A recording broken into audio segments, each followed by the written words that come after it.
السلام علیکم ورحمۃ اللہ وبرکاتہ۔ دوستو، جیسا کہ یہ عظیم مہینہ ذوالحجہ کا مہینہ ہے جس کی بہت اہمیت اور فضیلت ہے، اور اسی میں حج جو کہ مسلمانوں پر فرض ہے جس میں استطاعت ہو، اسی کے ساتھ ساتھ قربانی کی سنت بھی جو سنت ابراہیمی کہلاتی ہے مسلمان ادا کرتے ہیں۔ حضرت ابراہیم علیہ السلام کو خواب میں یہ دکھایا گیا کہ وہ اپنے بیٹے حضرت اسماعیل علیہ السلام کو ذبح کر رہے ہیں، کیونکہ انبیاء کرام کا خواب سچا ہوتا ہے۔ اس بات کا ذکر آپ نے اپنے بیٹے سے کیا تو انہوں نے آگے سے کہا کہ اگر اللہ تعالیٰ کا یہی حکم ہے تو آپ اپنے حکم کو کر دیجئے۔ مینا کی وادی میں آپ نے اپنے بیٹے کو زمین پر لٹایا اور اس کی گردن پر جب چھری پھیری اور آنکھوں پر پٹی تھی کہ کدھر اپنے بیٹے پر رحم نہ آ جائے، تو اس کی جگہ جنت سے ایک دبا جس کو آپ نے ذبح کیا۔ حقیقتاً تو یہ آپ کی آزمائش اور آپ کا تقویٰ تھا، جس کی بنیاد پر آج سنت ابراہیمی تمام تر مسلمان ادا کرتے ہیں۔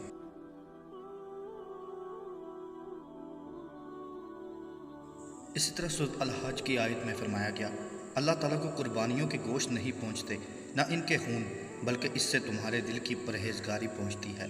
اسی طرح اللہ نے جانوروں کو تمہارا مطیع کر دیا کہ تم اس کی رہنمائی کے شکریہ میں اس کی بڑائیاں بیان کرو اور نیک لوگوں کو خوشخبری سنا دیجیے۔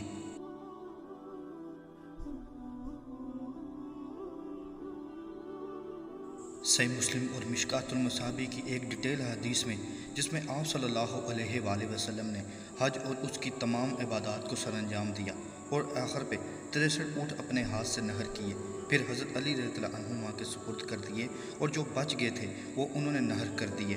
آپ نے حضرت علی رضی اللہ عنہ کو اپنی قربانیوں میں شریک فرمایا۔ ذبح سے فارغ ہونے کے بعد آپ نے ہر قربانی سے گوشت کا ایک ایک ٹکڑا لانے کا حکم دیا۔ انہوں نے ہنڈیاں میں ڈال کر پکایا گیا۔ رسول صلی اللہ علیہ وآلہ وسلم اور حضرت علی رضی اللہ عنہما دونوں نے ان قربانیوں کا گوشت کھایا اور شوربہ نوش فرمایا۔ پھر آپ سوار ہوئے اور بیت اللہ کی طرف افاظہ فرمایا، تیزی سے بڑھے، ظہر کی نماز مکہ میں جا کر ادا کی، اور اس کے بعد آپ بنو عبد المطلب کے پاس تشریف لائے جو زمزم پر حاجیوں کو پانی پلا رہے تھے۔ آپ نے فرمایا، اے عبد المطلب کی اولاد، خوب پانی نکالو۔ اگر مجھے یہ خوف نہ ہوتا کہ لوگ میری سنت سمجھ کر پانی پلانے میں تم پر غالب آنے کی کوشش کریں گے تو میں بھی تمہارے ساتھ مل کر پانی نکالتا۔ انہوں نے پانی کا ایک ڈول رسول صلی اللہ علیہ وآلہ وسلم کے دستے مبارک میں دیا تو آپ نے اس سے پانی نوش فرمایا۔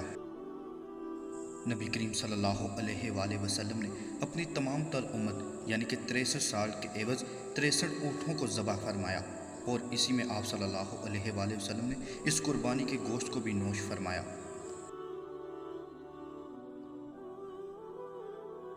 اسی طرح سنن ابی داؤد میں حضرت ابو ہریرہ رضی اللہ عنہما سے روایت ہے، رسول صلی اللہ علیہ وآلہ وسلم نے فرمایا، جس کے پاس قربانی کرنے کی گنجائش ہو اور وہ قربانی نہ کرے تو اسے چاہیے کہ وہ ہماری عیدگاہ کے قریب بھی نہ آئے، کیونکہ اس حدیث میں وعید سنائی گئی ہے۔ اس لیے کچھ فرقوں کے نزدیک یہ سنت مؤکدہ ہے اور کچھ کے نزدیک قربانی کرنا واجب ہے۔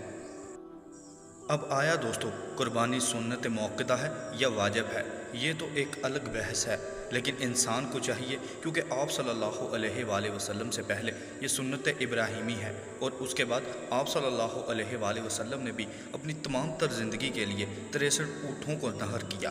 اس لیے اگر انسان ایک منتھ میں 15 سے 2000 کو اگر جوڑے تو سال بعد آج کل کا جو ایک حصہ بنتا ہے وہ 22 سے 23,000 یا 25,000 تک بنتا ہے، تو انسان اتنی رقم جوڑ ہی لیتا ہے، ماں سوائے وہ شخص جو کہ قرض میں اتنا ڈوبا ہوا ہے کہ 2 وقت کی روٹی بھی اس کے لیے مشکل ہے، وگرنہ تو تمام تر قرض ہم اپنی ضرورت سے زیادہ چیزوں کے لیے ہی لیتے ہیں۔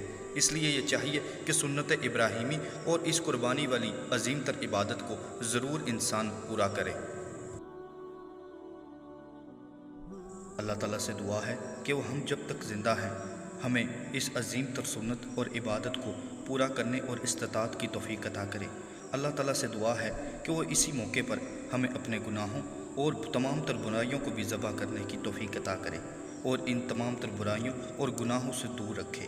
اللہ تعالیٰ سے دعا ہے کہ وہ ہمیں قربانی جیسی عبادت کے دکھاوے سے دور رکھے۔ اللہ تعالیٰ سے دعا ہے کہ وہ ہمیں اپنے دین کو سمجھنے، اس پر عمل کرنے اور دوسروں تک پہنچانے کی توفیق عطا کرے۔ السلام علیکم ورحمۃ اللہ وبرکاتہ۔